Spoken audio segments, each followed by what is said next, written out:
Amor e caridade.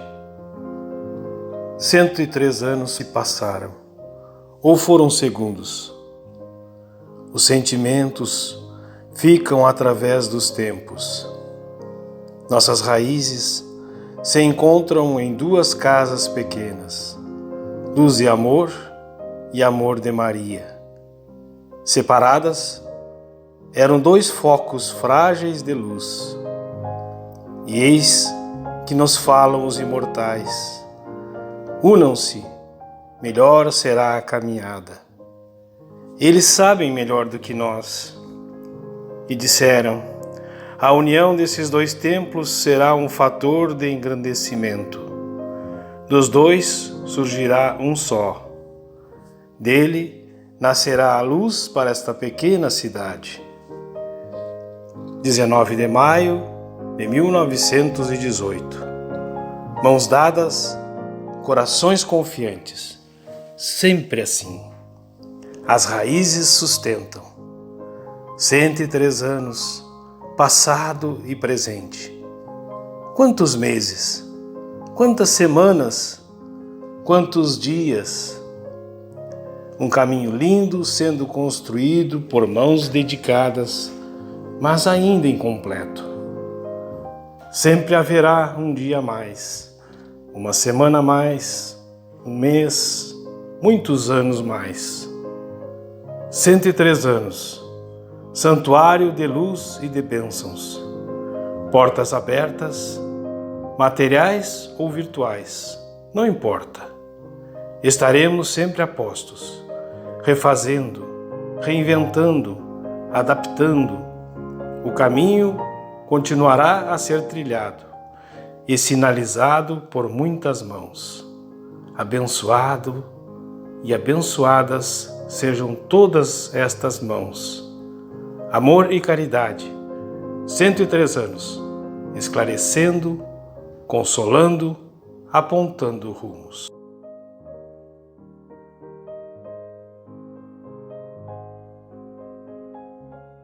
Queridos irmãos, companheiros de caminhada, que Jesus, amigo divino de todas as horas, nos envolva com as bênçãos de paz. Hoje temos para o encontro dessa noite, em comemoração aos 103 anos da nossa casa, temos uma roda de conversa e contamos com a presença da nossa companheira Lorena Garcia, da área da comunicação, como mediadora deste encontro. E de imediato passamos para ela, que dará prosseguimento a este belíssimo encontro. Obrigada, Deice. Boa noite a todos que nos acompanham pelas redes sociais da nossa casa, Associação Espírita Amor e Caridade, nossa querida casa de amor e caridade, que completa 103 anos no próximo dia 19. Um oásis de luz, uma fonte de amor, um braço do amor de Jesus entre os homens.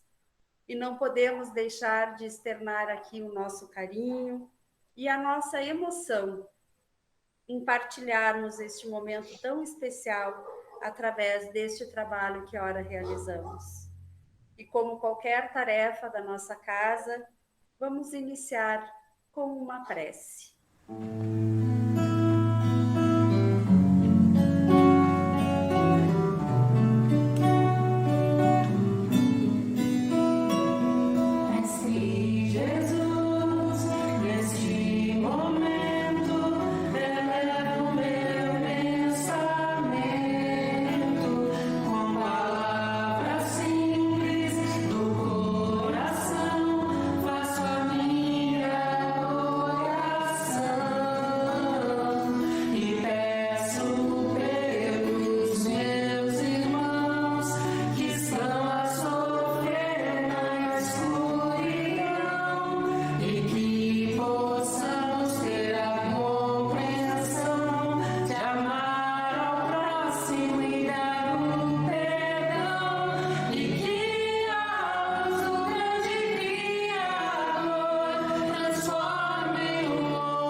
tema que nos reúne aqui hoje é o homem de bem.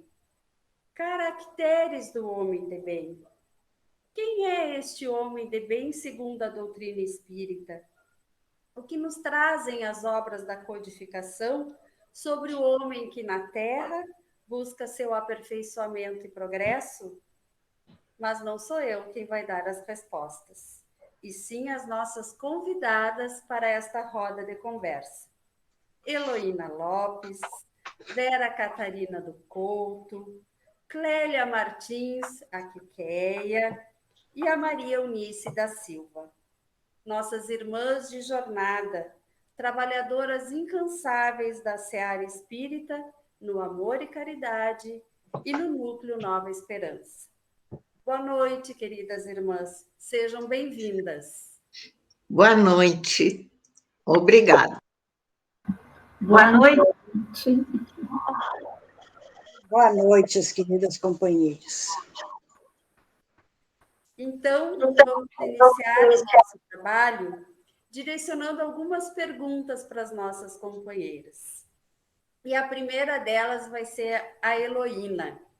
Heloína, partindo do pressuposto que nossas existências são oportunidades divinas de crescimento e progresso moral, quais características ou virtudes são imprescindíveis para o aprimoramento humano e do espírito? Boa noite, meus irmãos. A iniciarmos o nosso trabalho, é com muita alegria que aqui nos encontramos. Lorena, realmente é um assunto importante, são perguntas que nos envolvem, que nos estimulam a poder responder e agir de acordo com as respostas. A essência da perfeição é a caridade no seu mais amplo significado. E vamos começar, meus irmãos, lembrando no Livro dos Espíritos a questão 625. E Allan Kardec perguntou aos espíritos superiores qual o tipo mais perfeito que Deus tem oferecido ao homem para lhe servir de guia e modelo. Vejam, meus amigos, foi uma única palavra na resposta: Jesus.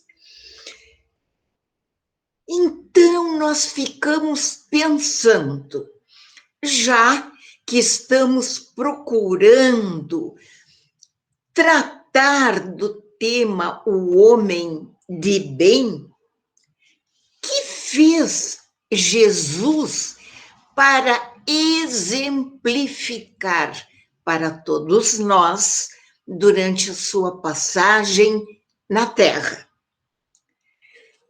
Que ele fez? Vamos começar então, companheiros. Ele poderia ter escolhido para nascer um lar confortável. No entanto, decidiu-se por uma manjedoura simples. Deu então para todos nós a primeira lição do homem de bem, a humildade. O homem de bem é humilde. O mestre, vejam, companheiros, o mestre se fez pequeno como nós para nos mostrar que todos nós podemos ser grandes como ele. Vamos recordar, então, alguns fatos da sua vida. E é um fato muito importante no livro Boa Nova, de Humberto de Campos, que foi recebido por Francisco Cândido Xavier. E este capítulo 2 é lindo e recomendamos a leitura para os companheiros. Nos fala Humberto de Campos que depois que Jesus foi apresentado aos doutores do Templo de Jerusalém, Maria, a mãe de Jesus, recebeu a visita de Isabel, sua prima, na sua casa humilde. Com Isabel veio seu filho, pequeno como Jesus, e o João, e que se chamaria depois João Batista, pela tarefa que ele realizou. E Isabel comentava com surpresa para sua prima Maria sobre o temperamento de seu filho, dado as mais fundas meditações, apesar da sua pouca idade. E Maria dizia, com um brilho suave nos seus olhos: essas crianças, a meu ver, Isabel, trazem para a humanidade a luz divina de um caminho novo.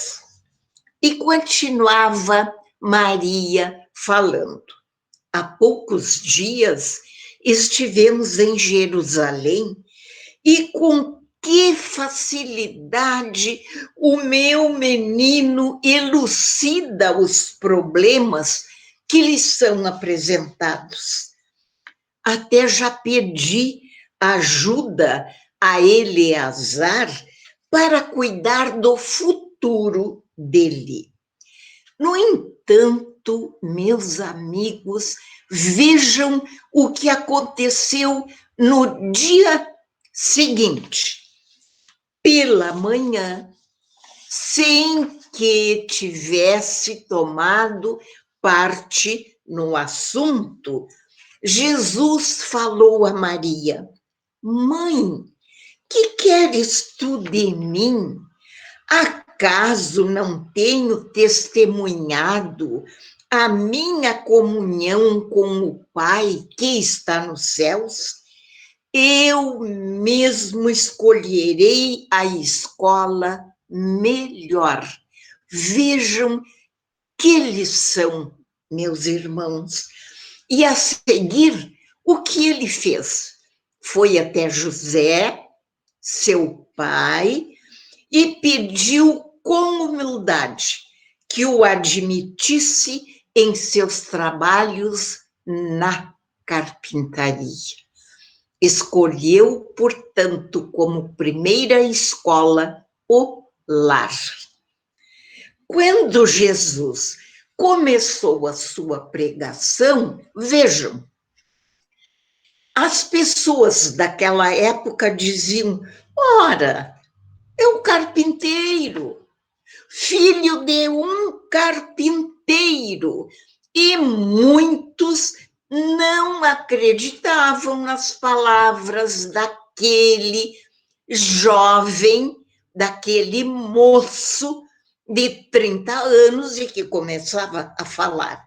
É que eles não sabiam, meus irmãos, que no corpo de um carpinteiro se escondia o governador espiritual do planeta. Então vejam que não é o que se faz, é como se faz. Onde você está no agir, é como se comporta com seus irmãos. Tanto faz um homem com alto cargo público que pode fazer o bem, como um gari, um varredor de rua. É a sua atitude, são os seus propósitos, a sua intenção de ajudar e exemplificar. Vejamos uma outra passagem da vida de Jesus. Ele ainda não havia começado a sua tarefa de messianato, e ele foi com Maria, sua mãe, a uma festa de núpcias. E o que aconteceu nesta festa de núpcias, que todos nós conhecemos, as bodas de Caná? Lá o mestre dizia para aqueles seus próximos: os afetos da alma são laços misteriosos que nos conduzem a Deus. Os afetos da alma. Precisamos santificar a nossa afeição, proporcionando aos nossos amigos o máximo de alegria. Nós poderíamos dizer: mas só amar os meus amigos, isto é fácil, mas eu começo. Porque a educação é o conjunto de hábitos adquiridos. E se nós costumarmos a tratar bem os nossos amigos, aqueles a quem amamos, depois será fácil tolerar aqueles que não são afins e depois chegar a proporcionar a eles bem-estar. Vejam, meus amigos, e foi justamente por isso, pelo afeto, pela amizade, que Jesus transformou a água em vinho. E foi muito interessante, porque foram pedir a Maria para que Maria intercedesse com Jesus, porque já sabiam do que ele andava fazendo, que ele transformasse a água em vinho. E a gente não ouve falar pai ou mãe dizerem: mas eu conheço meu filho. A minha filha eu conheço bem. Não é isso que muitas vezes se diz? E os pais conhecem os seus filhos. Então, vejam a resposta de Maria quando foram pedir para ela que intercedesse junto a Jesus. Ela disse assim: fazei tudo o que ele lhes disser. Ela tinha certeza, ela conhecia o filho amoroso, dedicado, bom, e depois então falou para Jesus: meu filho, acabou o vinho. E naquela época, as festas de casamento duravam uma semana. Então, acabou o vinho. E uma festa sem a celebração do vinho perderia o seu brilhantismo.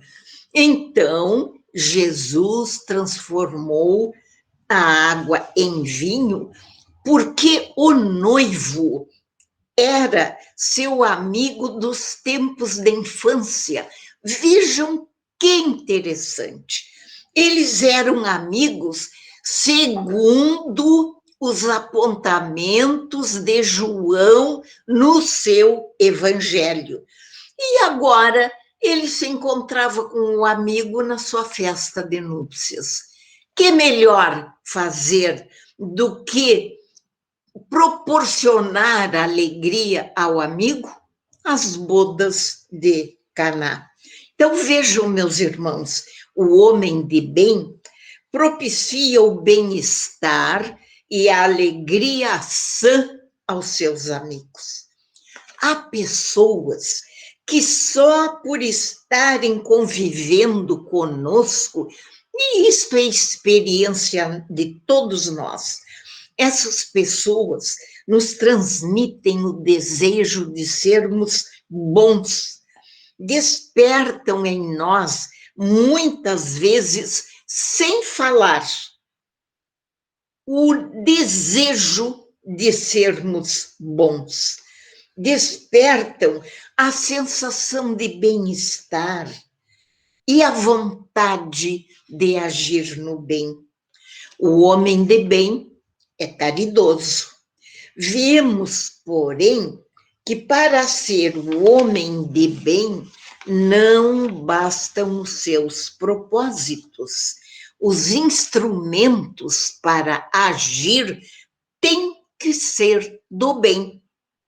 Não posso fazer o bem através de estratégias do mal, de instrumentos de maldade. Precisamos, então, meus amigos, ver por onde devemos iniciar a nossa caminhada em direção ao bem. A humildade e a bondade podem ser o início. Maravilhosos esclarecimentos. E falar em Jesus é sempre tão gratificante, tão maravilhoso.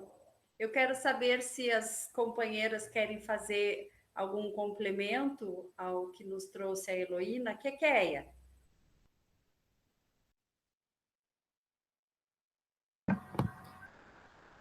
O médico Sérgio Lopes, em seu livro Do Semeador aos Talentos, quando ele descrevia a parábola dos talentos, ele registrou na página 120 uma pergunta que eu achei muito linda. O que é caridade?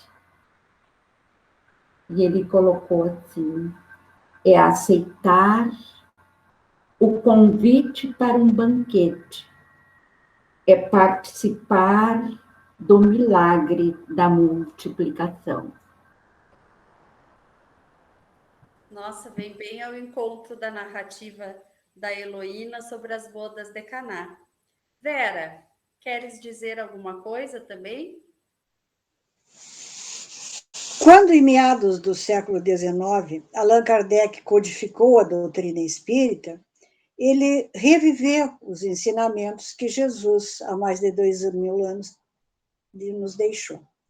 E nesses ensinamentos, ele vai nos demonstrar que o ser alcançará o progresso evolutivo quando realmente praticar a lei de amor, justiça e caridade.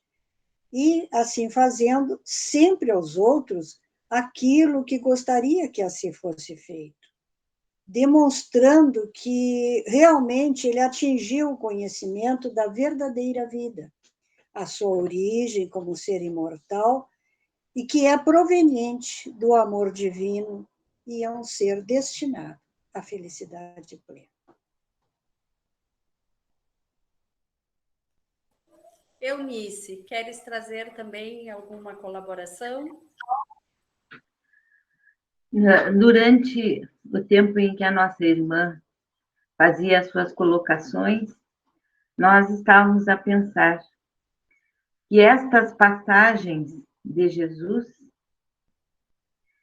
elas demonstram claramente que Jesus foi e é e continua sendo o exemplo vivo da caridade e da humildade a ser seguido por todos nós. Com certeza. Dando prosseguimento ao nosso trabalho, eu vou direcionar a próxima pergunta para a Quequeia.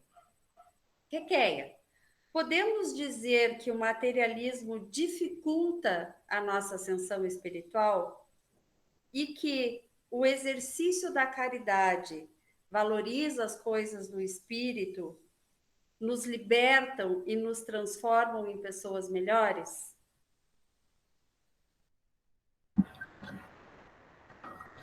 Lorena, Em o Evangelho segundo o Espiritismo, capítulo 2, que tem por título Meu reino não é deste mundo. No item 5 deste capítulo, o ponto de vista, Allan Kardec, o codificador da doutrina espírita, nos diz que pela simples dúvida sobre a vida futura, o homem refere todos os seus pensamentos sobre a vida terrestre. Incerto do futuro, dá tudo ao presente, não enxergando bens mais preciosos que os da terra. Ele é como a criança que não vê nada além dos seus brinquedos. Para obtê-los, não há nada que não faça. A perda do menor dos seus bens é uma tristeza dilaceradora,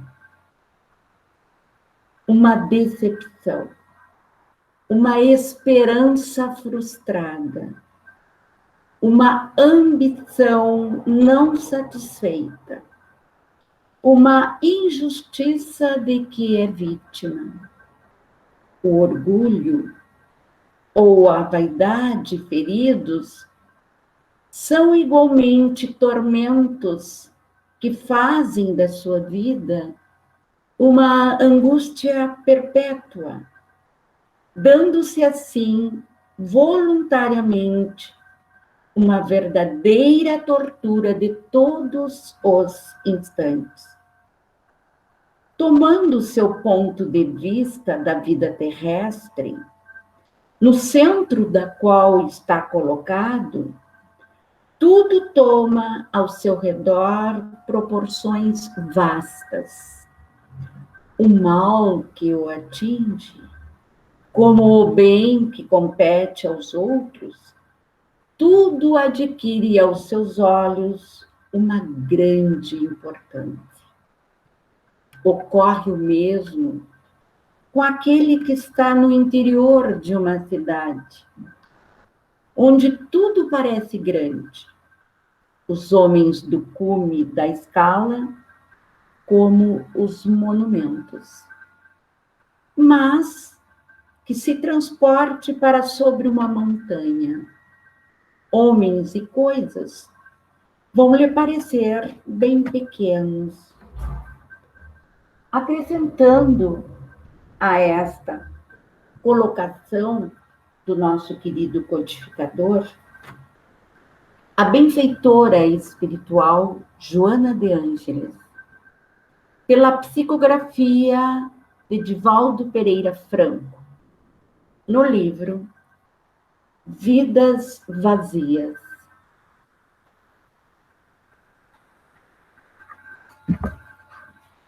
No primeiro capítulo, que tem por título Novamente Vidas Vazias, na página 19, nos diz a benfeitora espiritual: a ambição pelas coisas de imediato significado tem substituído os valores realmente legítimos da emoção, quais sejam a prece, a meditação, a solidariedade e o afeto. Voltando para as colocações de Kardec, assim ocorre com aquele que encara a vida terrestre sob o ponto de vista da vida futura. A humanidade, como as estrelas do firmamento, se perde na imensidão. Ele se apercebe, então, que grandes e pequenos estão confundidos como as formigas sobre um torrão de terra. Que proletários, isto é, operários assalariados, e potentados, ou seja, detentores de muito poder e riqueza, são do mesmo talhe.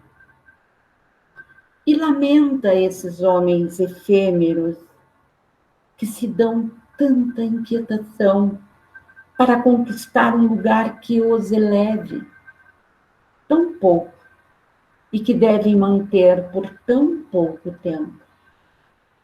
É assim que a importância atribuída aos bens terrestres está sempre na razão inversa da fé na vida futura. E nesse mesmo capítulo, no item 8, encontramos o depoimento de uma rainha de França. Esse depoimento tem o título Uma Realeza Terrestre.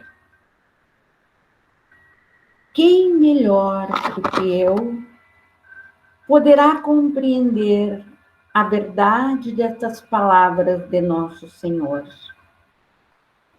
Meu reino não é deste mundo. O orgulho me perdeu sobre a terra. Quem, pois, compreenderia a insignificância dos reinos deste mundo se eu não o compreendesse? Que carreguei comigo da minha realeza terrestre? Nada. Absolutamente nada. E como para me tornar a lição mais terrível, ela não me seguiu até o túmulo. Rainha, eu fui entre os homens. Rainha, eu acreditava entrar no reino dos céus. Que desilusão, que humilhação, quando em lugar de ser ali recebida como soberana, vi acima de mim, mas bem acima, homens que eu acreditava bem pequenos e que desprezei, porque não eram de um sangue nobre. Então eu compreendi a esterilidade das honras e das grandezas que se procura com tanta ambição sobre a terra.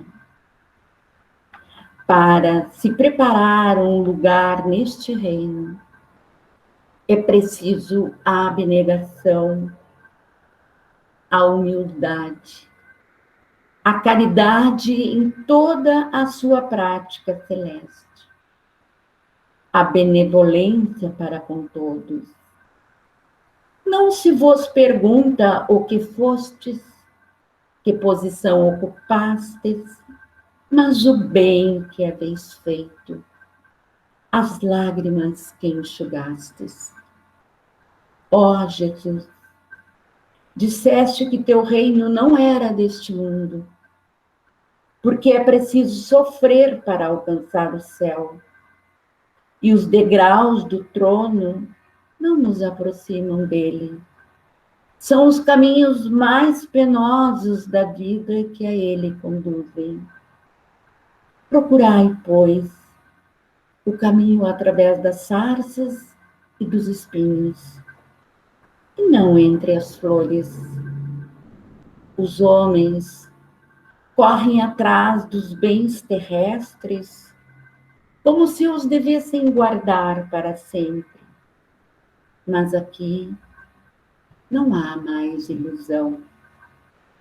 Eles se apercebem logo de que não agarram senão uma sombra, e negligenciaram os únicos bens sólidos e duráveis, os únicos que lhes são de proveito na morada celeste, os únicos que podem a ela lhes dar acesso. Tende piedade daqueles que não ganharam o reino dos céus. Ajudai-os com as vossas preces, porque a prece aproxima o homem do Altíssimo. É o traço de união entre o céu e a terra. Não o esqueçais. Uma rainha de França, 1863.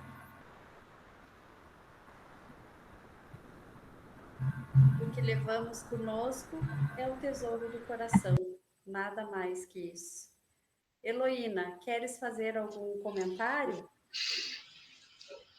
Belas as considerações que nos trouxe a Quequeia, porque a gente pensa vidas vazias. O que será que nós estamos fazendo da nossa vida, meus irmãos?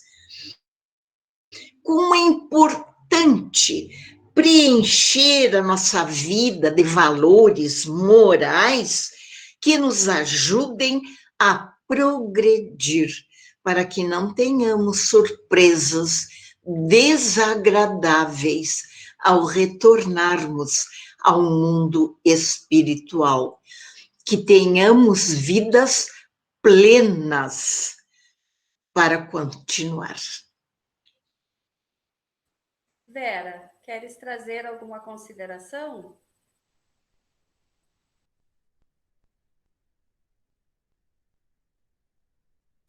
Está desligado, Vera, o teu microfone.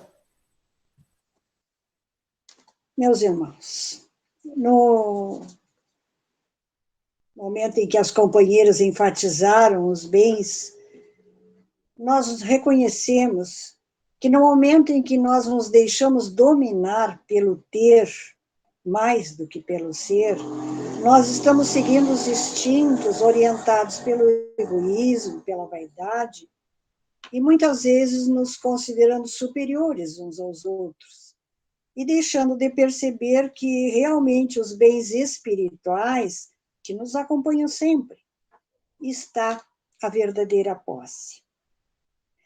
Quando nos tornamos melhores pela conduta do ser consciente, exercitando no nosso dia a dia o amar e servir sem esperar nenhum retorno, nós estaremos, conforme Allan Kardec nos traz no capítulo 17 do Evangelho segundo o Espiritismo, no item 3, o homem de bem, nós estaremos tendo o prazer de ficar felizes por fazer o bem, sem esperar pagamento.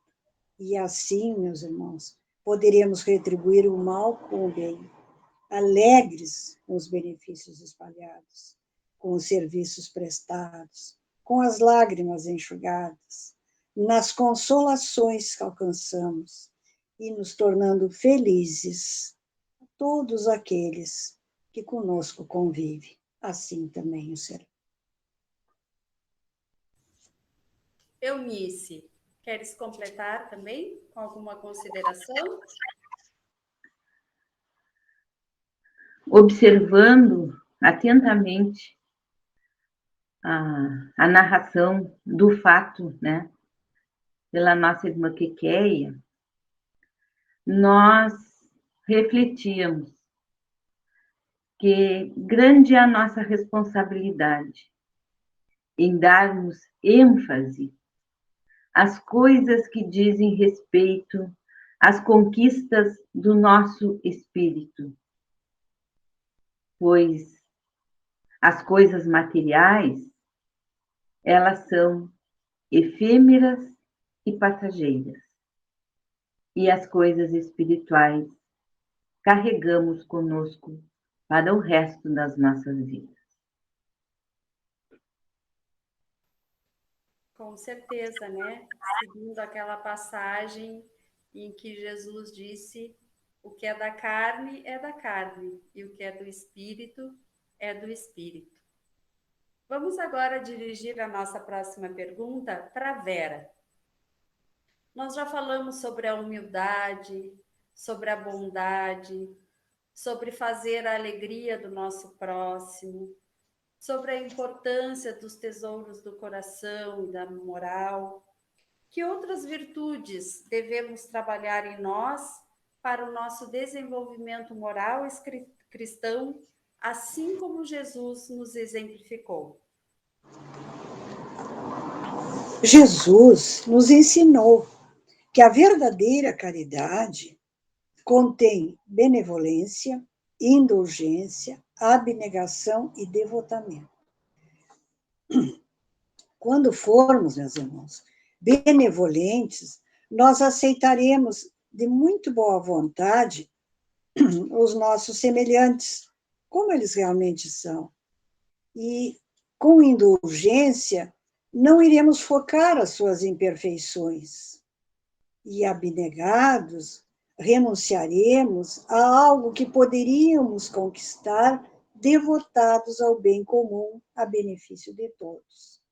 Quando assim procedermos, nós estaremos nos encaminhando para a conquista da perfeição, essa perfeição relativa a que deveremos alcançar, conforme nos traz no capítulo 17 do Evangelho segundo o Espiritismo, no item de número 2, os caracteres da perfeição, nos demonstrando que aí nós iremos amar os nossos inimigos, nós iremos fazer o bem aos que nos odeiam, e nós iremos orar pelo que nos persegue, porque teremos alcançado a perfeição a que poderemos atingir.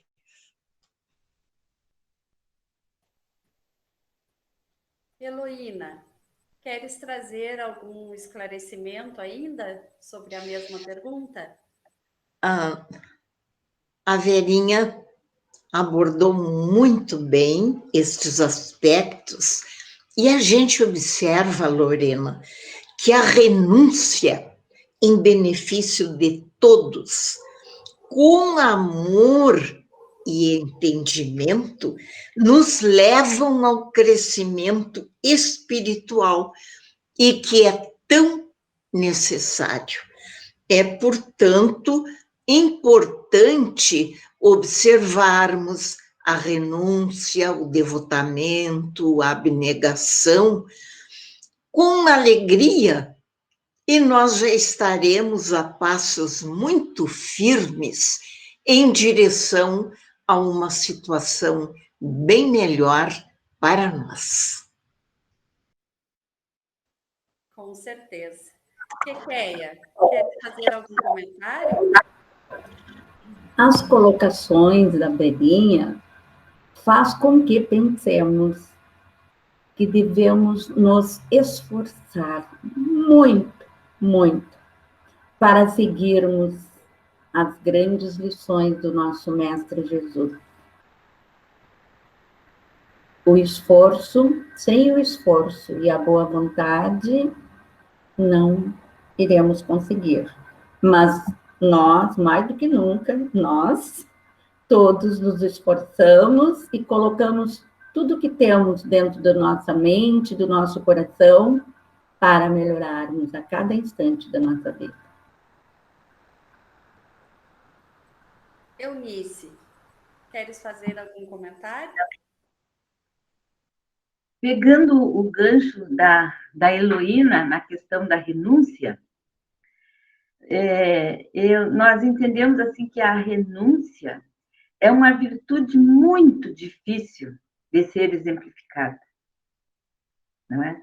Mas que nós devemos nos esforçar ao máximo para vivenciá-la, no sentido de promovermos a nossa transformação moral e auxiliarmos aqueles nossos irmãos em caminhada nesse mesmo objetivo. E agora, encaminhando a última pergunta da nossa roda de conversa, eu vou direcioná-la para a Eunice. Eunice, nesse processo de construção do homem de bem que cada um de nós atravessa. Cada um é responsável pela sua obra, né? Não, apesar da gente viver e conviver com os outros, nós somos responsáveis pelo nosso aprimoramento. Podemos dizer que existe uma fórmula, uma máxima, um ensinamento que nos faça nos reconhecermos como verdadeiros espíritos em evolução? Então, companheiros, nós vamos responder a pergunta da nossa companheira Lorena, muito sugestiva, diga-se de passagem, fazendo um pequeno comentário sobre a pergunta número 919 do Livro dos Espíritos, onde o nosso codificador, Allan Kardec, indaga aos espíritos superiores quanto ao meio mais eficaz, a prática mais eficaz para nos melhorarmos no dia a dia e também para resistirmos ao arrastamento do mal. E a resposta dos amigos espirituais foi muito clara, ela foi muito precisa e objetiva.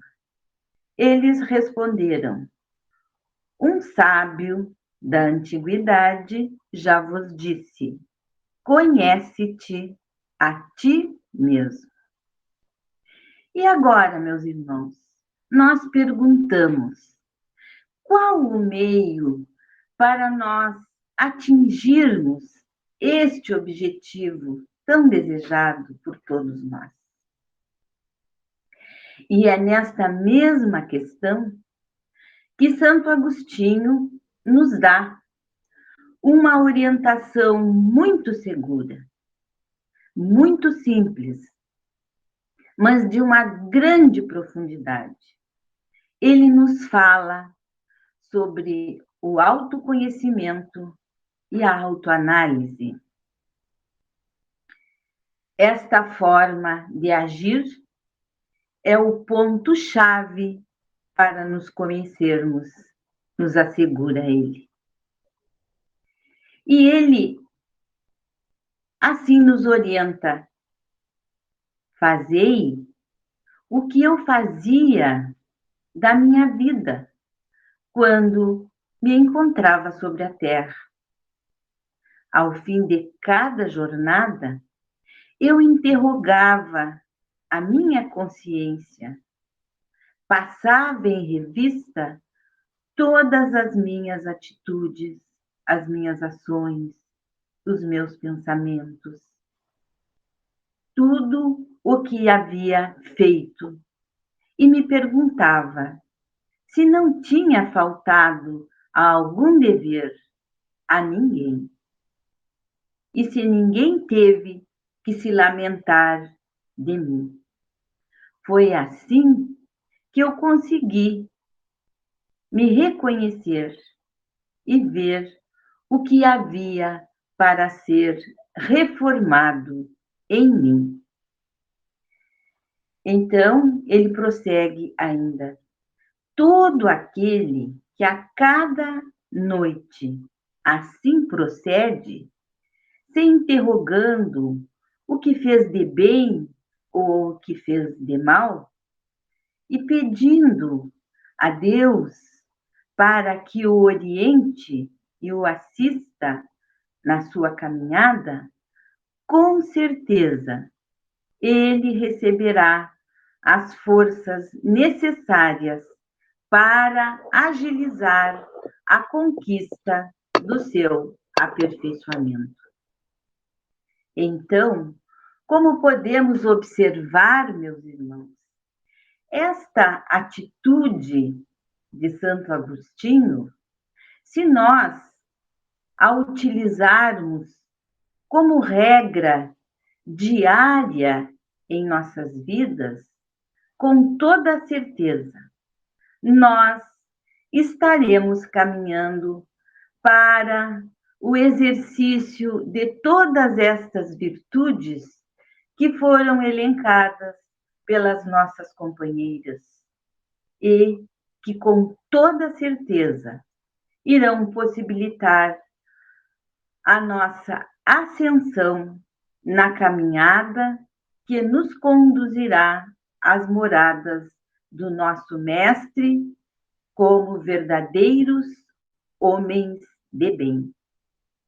Ou seja, toda a criatura que vivenciar a lei da justiça, do amor e da caridade na sua maior pureza, enquadra-se perfeitamente no ensinamento de Jesus. Sede perfeitos.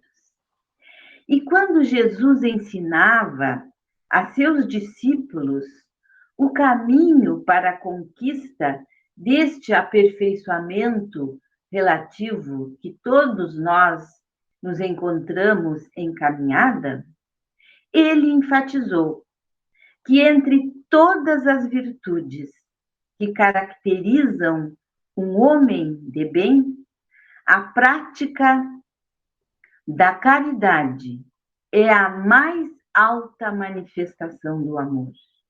É um ato de puro despreendimento da criatura humana.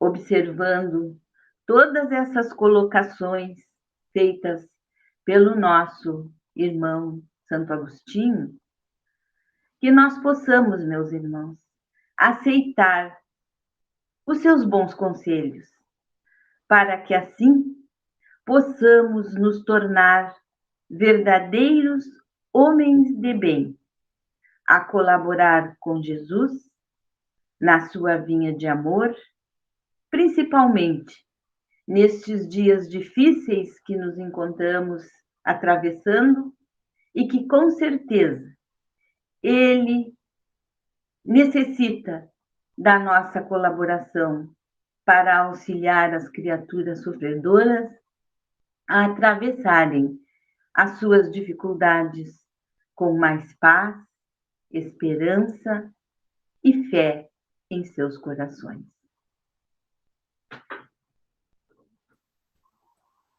Acho que nessa existência, de alguma forma, a gente já aceitou este convite de Santo Agostinho, fazendo todos os dias, principalmente nessa época tão difícil que a gente está vivendo, com essa pandemia, da nossa autorreflexão, do nosso autoconhecimento, e saber de nós onde nós acertamos e onde nós estamos errando, né?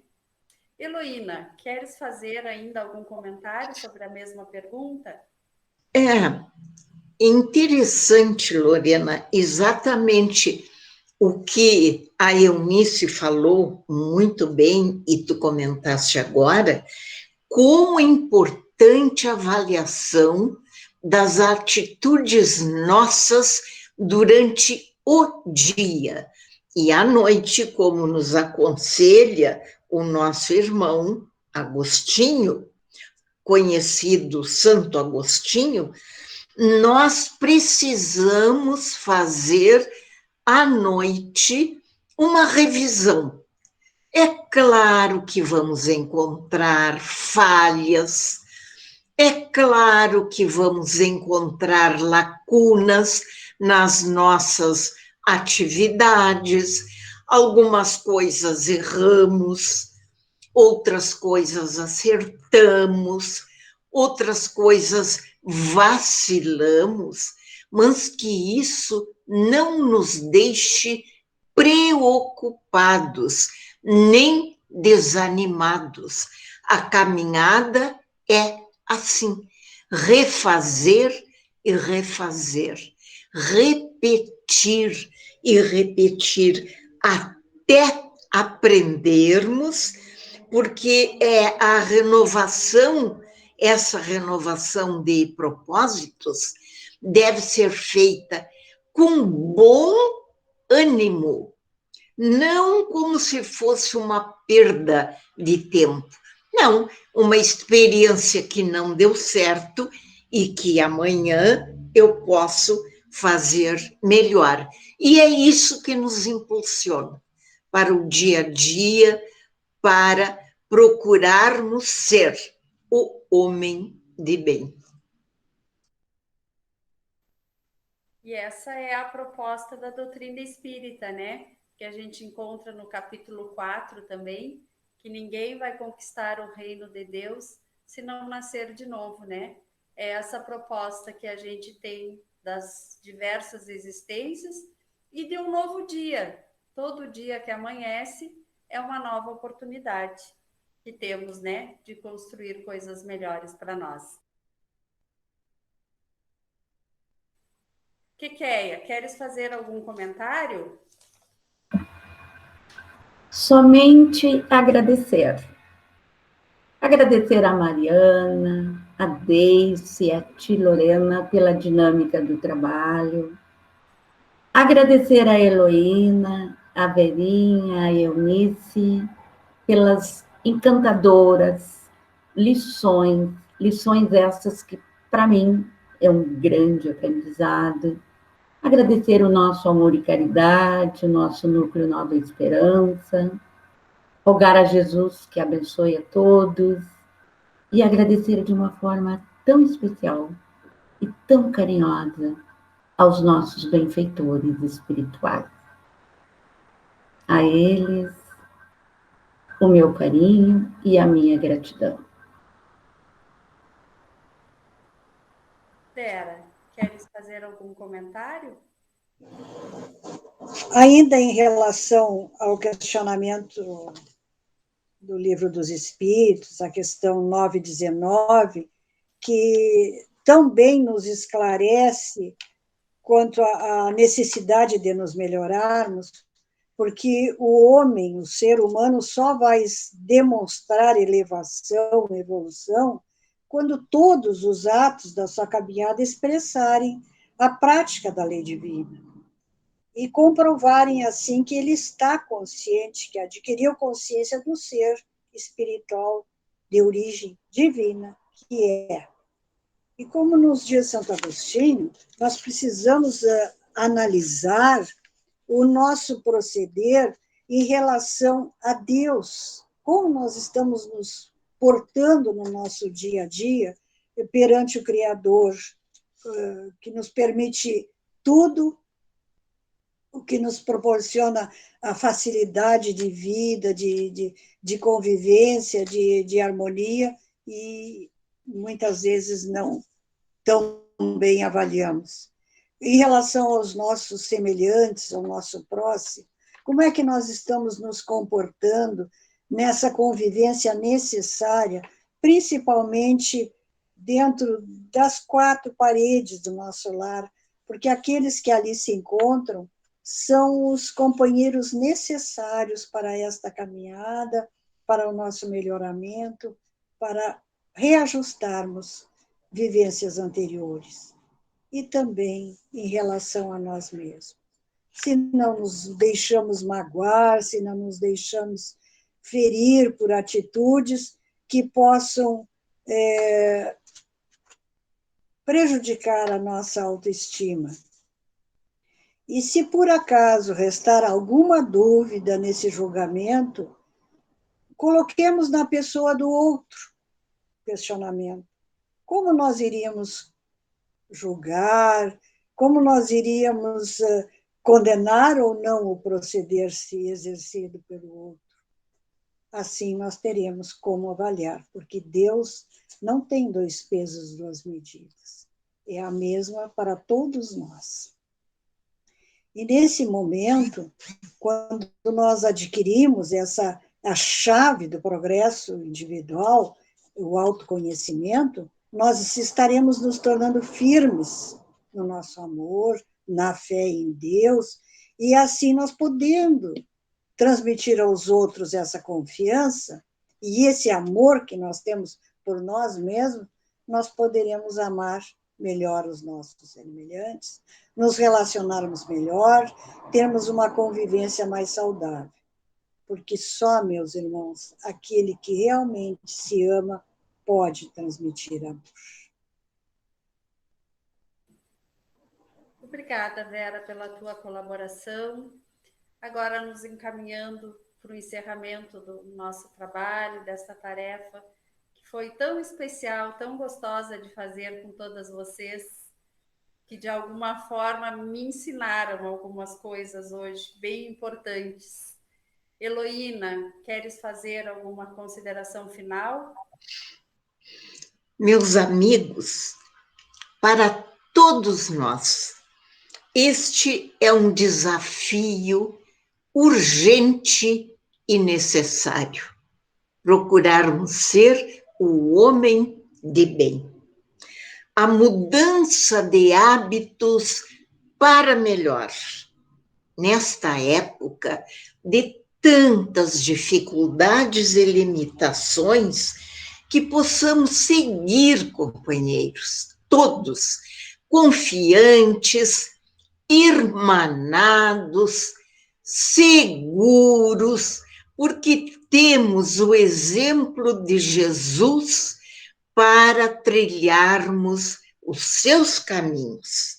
E vamos todos em direção a um novo alvorecer.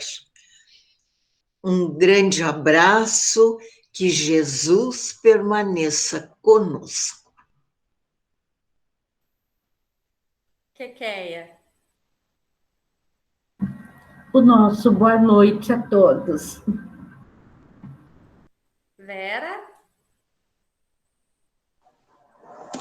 Meus irmãos, especialmente neste momento, que se propicia um período de questionamento, de conscientização, que nós, envolvidos pelo infinito amor e pela bênção que está nos permitindo a misericórdia infinita do Pai, possamos continuar nessa busca incessante para nos melhorarmos, para nos aprimorarmos e nos deixarmos cada vez mais envolver no amor, na paz, na harmonia, nessa convivência fraterna de uns para com os outros, nos conhecendo, nos reconhecendo realmente como irmãos.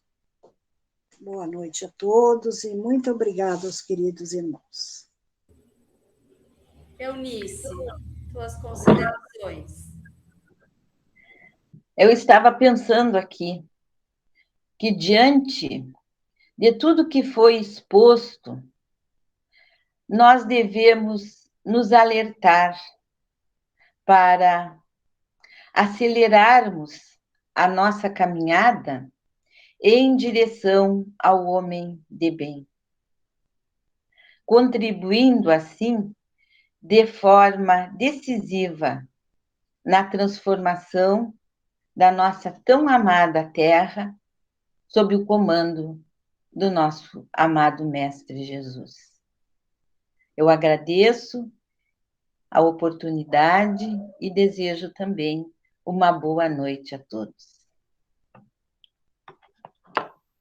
Queridos irmãos, então, chegando ao fim da nossa tarefa, quero agradecer mais uma vez pelo convite feito, que aceitei humildemente, sem saber muito bem como ia funcionar, mas tenho certeza que todos receberam nesse momento grandes e valorosos ensinamentos. A doutrina espírita é rica em recursos didáticos, só falta a gente colocar em prática. E a vida está aí para isso. O nosso lar está aí para isso. Os nossos afetos, nossos pais, nossos filhos, nossos irmãos estão aí para isso, para receber o nosso amor, o nosso carinho. E caminhando, quem sabe, para num futuro muito próximo, se Deus quiser. Amar também os nossos desafetos e aqueles que não nos querem também. Antes de encerrar, quero também fazer um convite em nome da direção do colegiado diretivo da casa para que os companheiros participem das atividades online, assistam às sessões públicas doutrinárias, participem dos grupos de estudo. A nossa casa está de portas fechadas, mas os nossos lares são a nossa casa agora. É o amor e caridade dentro de cada lar da nossa cidade de Bagé. Então participem, procurem informações nas redes sociais e participem de todas as tarefas. Nós seguimos trabalhando junto aos benfeitores espirituais. Uma boa noite a todos, um feliz aniversário, amor e caridade, e a toda a equipe do Vovô Ventura. Muito obrigada por tudo. Ficamos agora com a prece de encerramento. Acalma meu passo, Senhor. Desacelera as batidas do meu coração, acalmando minha mente. Diminua meu ritmo apressado, com a visão da eternidade e do tempo. Em meio às confusões do dia a dia, Senhor, dê-me a tranquilidade das montanhas. Retire a tensão dos meus músculos e nervos com a música tranquilizante dos rios, de águas constantes que vivem em minhas lembranças. Ajuda-me, Senhor, a conhecer o poder reparador do sono. Ensina-me a arte de tirar pequenas férias, reduzir o meu ritmo para contemplar uma flor, papear com um amigo, afagar uma criança, ler um poema e até ouvir uma música preferida. Acalma meu passo, Senhor, para que eu possa perceber, no meio do incessante labor cotidiano, dos ruídos, das lutas, das alegrias, cansaços ou desalentos, a tua presença constante no meu coração. Acalma meu passo, Senhor, para que eu possa entoar o cântico da esperança, sorrir para meu próximo e calar-me para escutar tua voz. Acalma meu passo, Senhor. Inspira-me a enterrar minhas raízes no solo dos valores duradouros da vida, para que possa crescer até as estrelas do meu destino maior. Obrigado, Senhor. Obrigado pelo dia de hoje, pela família que me deste, meu trabalho e, sobretudo, Senhor, pela tua presença em minha vida. Que assim seja. Muita paz a todos.